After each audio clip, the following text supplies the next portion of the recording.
لیکن توکل یہ نہیں ہے کہ چھوڑ کے بیٹھ جائیں. توکل کا مفہوم یہ ہے کہ حضرت انس رضی اللہ تعالیٰ عنہ سے ہے کہ گھٹنا بھی باندھو اور اللہ پر توکل بھی کرو.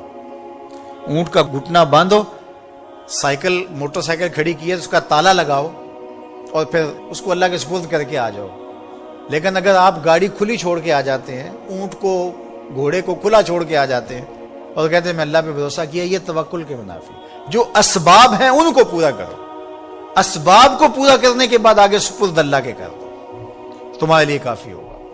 اور حضور کا ایک فرمان سنیے.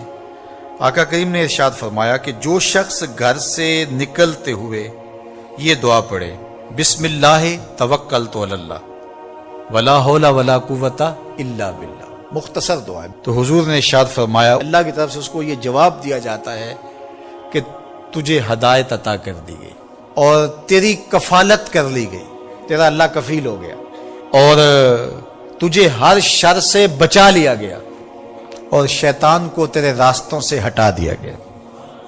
کام کیا کرنا ہے؟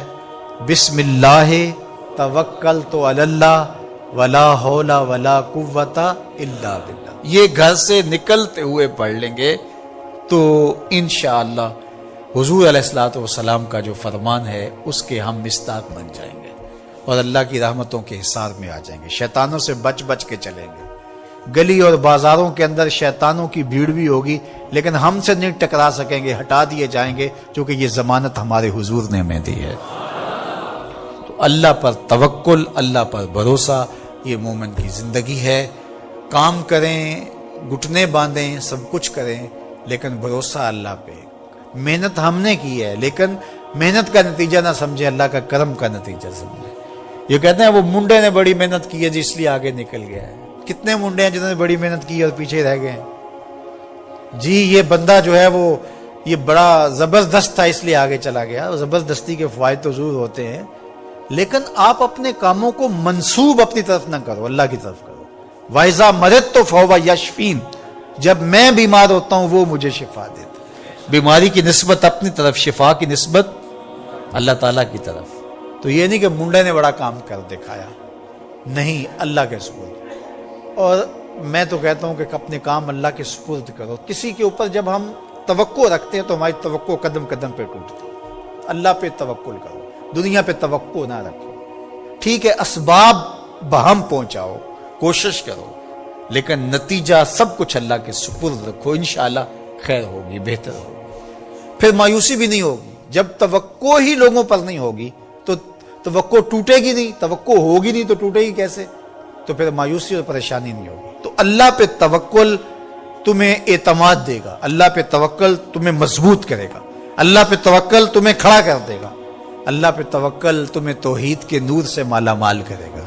اللہ پہ توکل اللہ کی محبت کا ذریعہ ہے. اللہ پہ توکل خشیت الہی کی نہضت کا سبب ہے. اللہ پہ توکل باطن کی روشنی کا سبب اور ذریعہ ہے. یہ نور ہے، قبر میں بھی جائے، حشر میں بھی یہ نور ساتھ ساتھ چلے. تو اللہ پر توکل یہ زندگی کی خوبصورتی ہے اور یہ ہماری زندگیوں میں اترنا چاہیے. اللہ مجھے آپ کو توکل کے نور سے مالا مال فرما. حضرت ابو ہریرہ رضی اللہ تعالیٰ عنہ سے معروف روایت ہے، فرماتے ہیں کہ صدقے کے مال میں حضور نے مجھے امین مقرر کیا، پہرے دار مقرر کیا. تو کہتے ہیں میں پہرے پہ تھا، ایک شخص آیا، اس نے چادر بچھائی اور جلدی جلدی سے وہ غلہ، وہ کھجوریں، وہ مال اپنے کپڑے میں ڈالنے لگا. میں نے دوڑ کے اس کو پکڑ لیا تو اس نے اپنا آپ مجھ سے چھڑانا چاہا لیکن میرے ہاتھوں کی گرفت مضبوط تھی، وہ چھڑا نہ سکا. اس نے کہا کہ میں کثیر العیال ہوں، میرے چھوٹے چھوٹے بچے ہیں، تو بھوک نے مجھے چوری پہ مجبور کیا، میں کوئی پیشہ ور چور نہیں ہوں.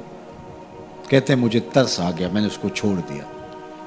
خیر رات گزر گئی، صبح ہوئی، حضور کی خدمت میں حاضر ہوا تو آقا کریم نے فرمایا کہ ما فعل اسیرک البارحہ، ابو ہریرہ رات والے چور کا کیا بنا؟ عرض کی حضور وہ بڑا مجبور شخص تھا کوئی، اور اس نے کہا کہ میں پیشہ ور چور تھوڑا ہوں، بچوں کی بھوک نے مجھے یہاں تک پہنچا دیا. تو حضور علیہ السلام نے فرمایا جھوٹا شخص ہے اور سنو آج پھر آئے گا. کہتے اگلے دن تو میں طاق میں رہا. تو خیر وہ آیا اور اس نے چادر بچھائی اور غلہ